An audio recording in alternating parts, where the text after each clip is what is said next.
नमस्कार दोस्तों, मैं विक्रम ढिल्लन आपका एक बार फिर से स्वागत करता हूं हमारे ऑनलाइन यूट्यूब चैनल पर।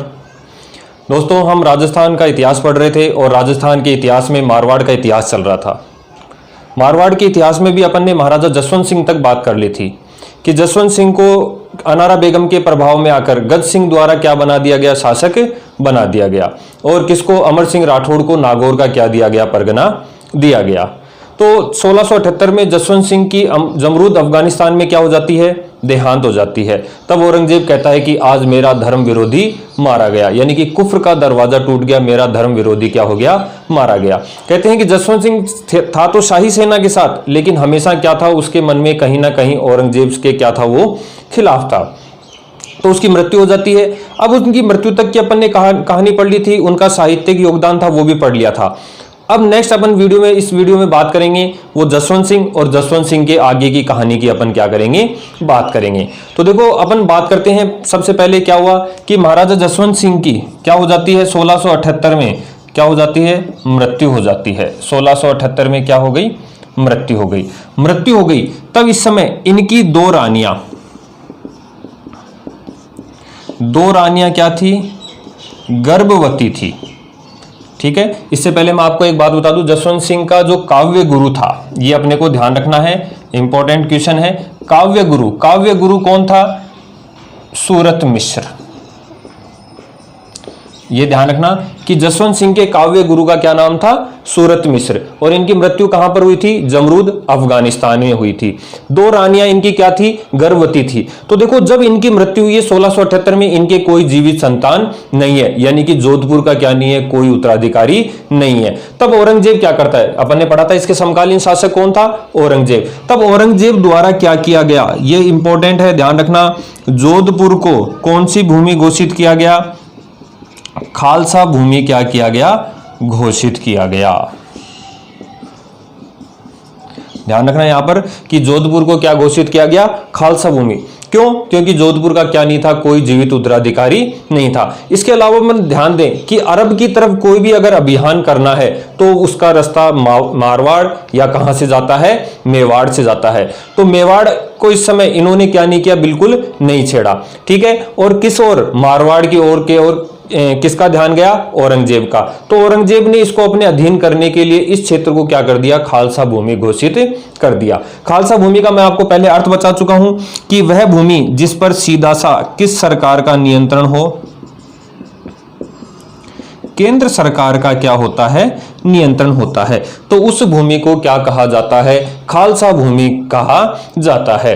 तो यहां पर एक नोटिस करने वाली बात और है कि जोधपुर को कितनी बार, 2 बार क्या घोषित किया गया, खालसा भूमि घोषित किया गया। इससे पहले अपन पढ़ चुके हैं कि पहली बार किसके द्वारा, अकबर द्वारा 1581 से लेकर 83 तक क्या घोषित किया गया, इसको खालसा भूमि घोषित किया गया।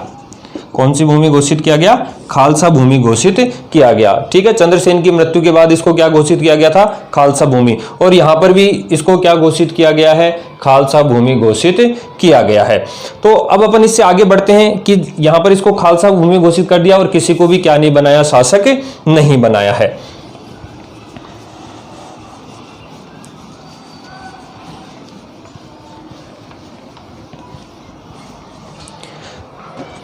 मैंने बात की थी कि इनकी दो रानियां क्या थी, गर्भवती थी। 2 रानियां क्या थी, गर्भवती थी। तो एक का नाम तो देखो अपन इतिहास में पढ़ते हैं, जसवंत दे, या फिर इन्हें क्या कहा जाता है, जादम। और दूसरी रानी को क्या कहा जाता है, नरुकी। एक तो जसवंत दे या जादम और दूसरी कौन सी थी, नरुकी। इनके क्या नहीं थी, जब महाराजा जसवंत सिंह की मृत्यु हुई कोई संतान नहीं थी, लेकिन दोनों रानियां क्या थी, गर्भवती थी, जिनसे कालांतर में 2 संतानें क्या हुई, उत्पन्न हुई। बात करते हैं अपन 1679 ईस्वी की। कब की बात कर रहे हैं, 1679 ईस्वी की। किसका जन्म हुआ, इन रानियों द्वारा 2 पुत्रों का क्या हुआ, जन्म हुआ। इन रानियों द्वारा 2 पुत्रों का क्या हुआ, जन्म हुआ। एक की बात करें, एक की तो कौन उत्पन्न हुआ, अजीत सिंह उत्पन्न हुआ, और दूसरा कौन उत्पन्न हुआ, दलथम्बन उत्पन्न हुआ। दूसरा कौन उत्पन्न हुआ? दलथम्बन क्या हुए? उत्पन्न हुए।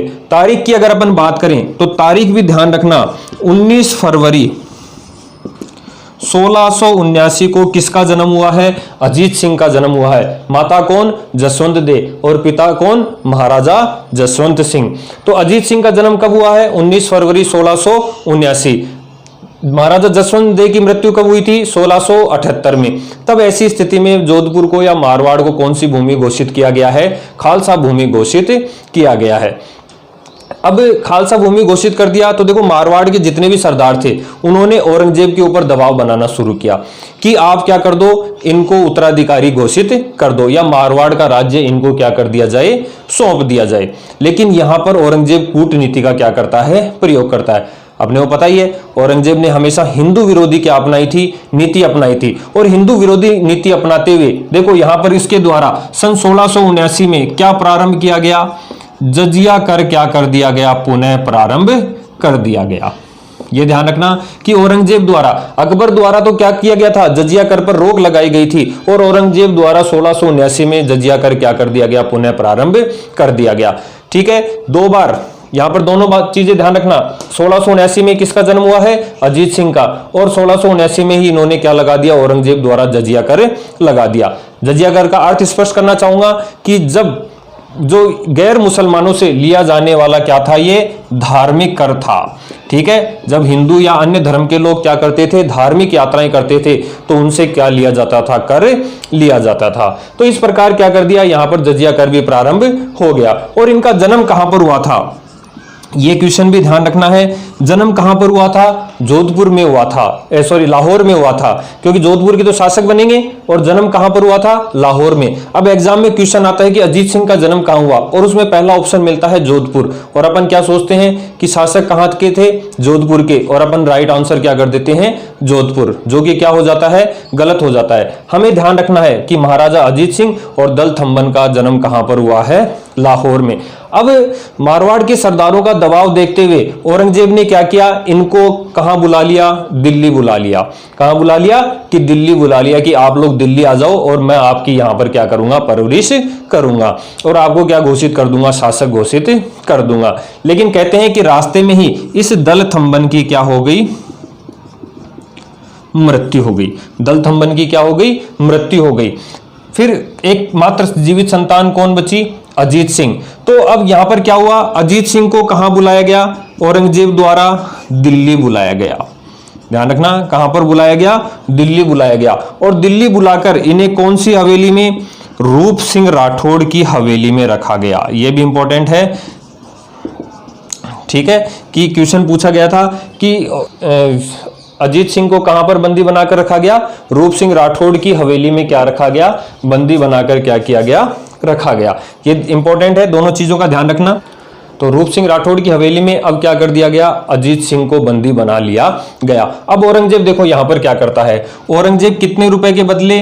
36 लाख रुपए के बदले। औरंगजेब कितने रुपए के बदले?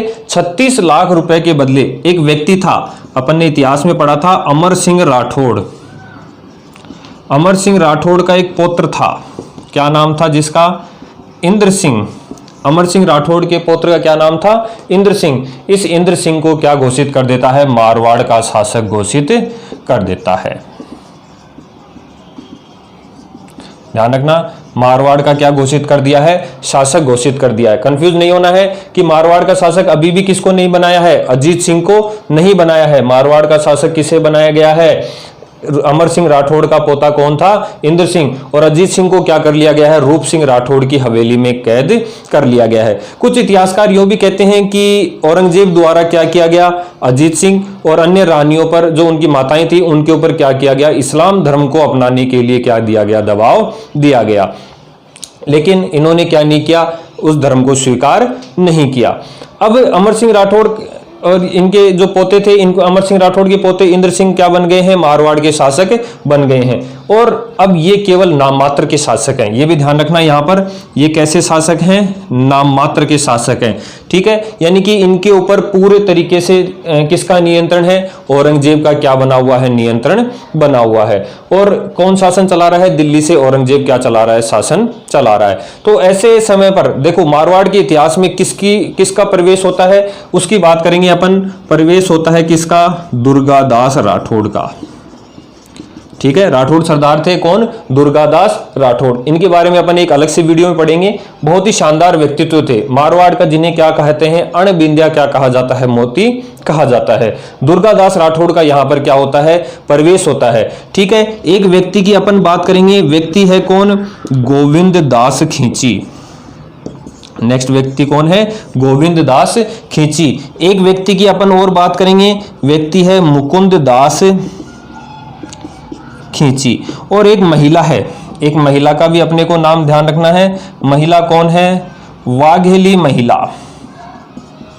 महिला कौन है, वाघेली महिला, या जिसे अपन क्या कहते हैं, गोराधाय, ठीक है। धाय माँ वह महिला होती है जो क्या करती है, किसी दूसरे व्यक्ति की या दूसरे महिला की संतान को क्या करती है, पालती पोसती है, उसे अपन क्या कहते हैं, धाय माँ कहते हैं। तो देखो अब कहानी क्या बनती है, मारवाड़ के इतिहास में देखो कैसा टर्न आता है कि इंद्र सिंह शासक बन चुका है 36 लाख रुपए के बदले, नाम मात्र का।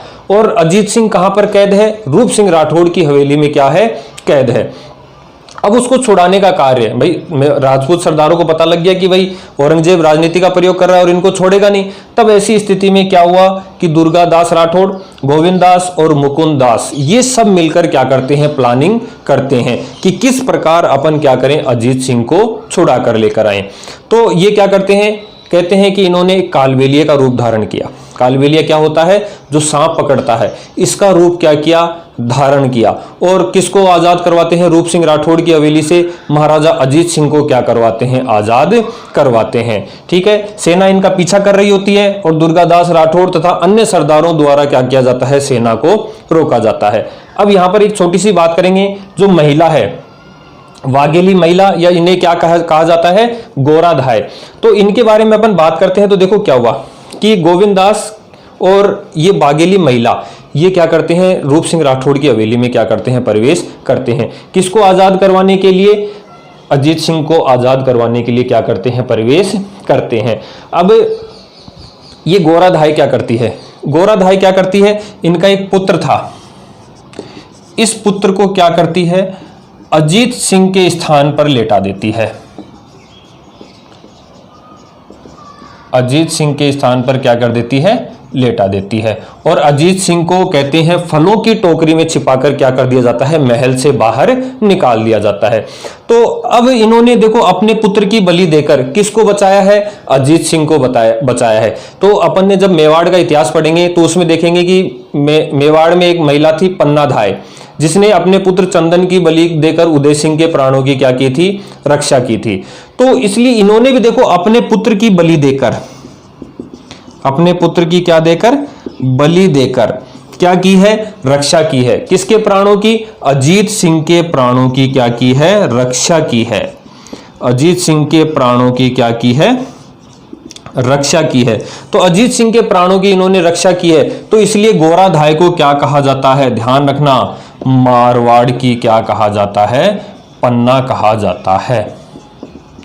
मोस्ट इंपॉर्टेंट कि मारवाड़ की पन्ना किसे कहा जाता है, तो ध्यान रखना दोस्तों, किसे कहा जाता है, गोराधाय को, जिसने अपने पुत्र की बलि देकर, इसे वाघेली महिला के नाम से भी क्या किया जाता है, जाना जाता है। तो गोविंद दास और गोराधाय एक सपेरा और सपेरन का रूप धारण करते हैं और वहां से क्या करते हैं, अजीत सिंह को रूप सिंह की राठौड़ हवेली से निकाल लेते हैं।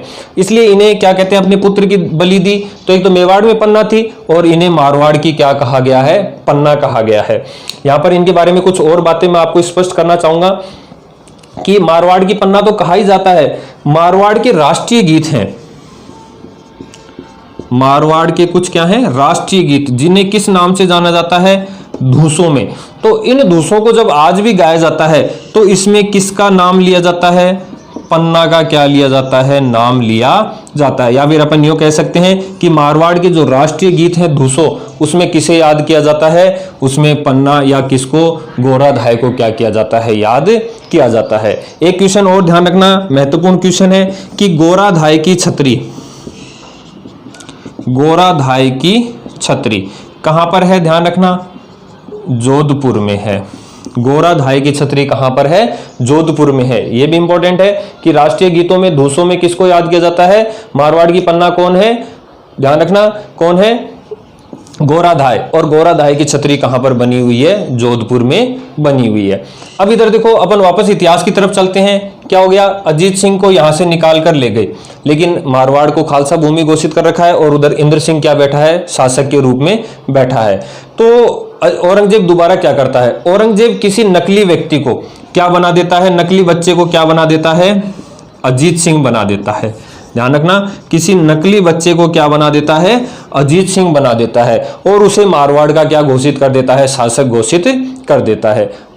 औरंगजेब कहता है कि जो अजीत सिंह दुर्गादास के पास है वो क्या नहीं है, वास्तविक नहीं है, वो कोई दूसरा है। असली अजीत सिंह मेरे पास है और मैं इसको मारवाड़ का क्या घोषित करता हूं, शासक घोषित करता हूं। और इस अजीत सिंह का नाम क्या रख देता है, मोहम्मदी राज। इस अजीत सिंह का क्या नाम रख देता है, मोहम्मदी राज। और इसे अपनी पुत्री, औरंगजेब की पुत्री थी कौन, जेबू निसा, इसको क्या कर देता है, सौंप देता है। ठीक है, ध्यान रखना कि नकली अजीत सिंह को क्या करता है, मारवाड़ का शासक घोषित कर देता है। नकली अजीत सिंह को मारवाड़ का क्या कर देता है, शासक घोषित कर देता है। इसका नाम परिवर्तित करके क्या रखता है, मोहम्मदी राज। और इसकी पुत्री कौन थी, जेबुनिसा, इसको क्या कर देता है, सौंप देता है। अब जिस अजीत सिंह की अपन बात कर रहे हैं जो आगे शासक बनेगा, वो किसके पास है, दुर्गादास राठौड़ के पास है। तो वहां से दिल्ली से निकालकर इस दुर्गादास राठौड़ को कहां पर ले जाया गया, आगे की बात करते हैं। काफी बार पूछा गया क्वेश्चन है। बात कर रहे हैं अपन किसकी, अजीत सिंह की। किस शासक की बात कर रहे हैं अपन, अजीत सिंह की। तो देखो क्या हुआ, अजीत सिंह को निकाल लिया रूप सिंह राठौड़ की हवेली से, और कहां पर ले आए, ये ले आए इनको यहां पर सिरोही में। ध्यान रखना, कहां पर लाया गया है अजीत सिंह को, सिरोही में। सिरोही का एक गांव है, कौन सा गांव है, कालिंद्री गांव है। सिरोही का एक कौन सा गांव है, कालिंद्री गांव है। और इस कालिंद्री गांव का एक व्यक्ति है, कौन है, जयदेव ब्राह्मण। जयदेव ब्राह्मण के घर पर क्या ली गई है, शरण ली गई है। ध्यान रखना कि जो मारवाड़ के शासक अजीत सिंह है, अजीत सिंह को कहां लाया गया है, सिरोही के कालिंद्री गांव के ब्राह्मण कौन, जयदेव ब्राह्मण के घर पर इनको क्या दी गई है, शरण दी गई है। और इनके रक्षा के लिए, अजीत सिंह की रक्षा के लिए कौन, मुकुंद दास खींची। ध्यान रखना, अजीत सिंह की रक्षा के लिए कौन, मुकुंद दास खींची। किसके रूप में, साधु के वेश में यहां पर क्या रहता है, इसके आसपास रहता है। यह देखता है कि कहीं मुगल पहुंच तो नहीं गए हैं, मुगलों द्वारा अजीत सिंह को कोई नुकसान नहीं पहुंचा दिया जाए, इसके लिए क्या करता है, कौन पहुंच जाता है, मुकुंद दास खींची। किसके वेश में, साधु के वेश में किसकी रक्षा करता है, अजीत सिंह की क्या करता है, रक्षा करता है। लेकिन क्या होता है, मुगलों को इनके बारे में क्या हो जाता है, पता लग जाता है, इनके प्राण संकट में होते हैं। तब ऐसी स्थिति में दुर्गादास राठौड़ द्वारा कहां के शासक, मेवाड़ के शासक, मेवाड़ के शासक, अपन इतिहास में देखेंगे कि राज सिंह ने औरंगजेब का क्या किया था, विरोध किया था।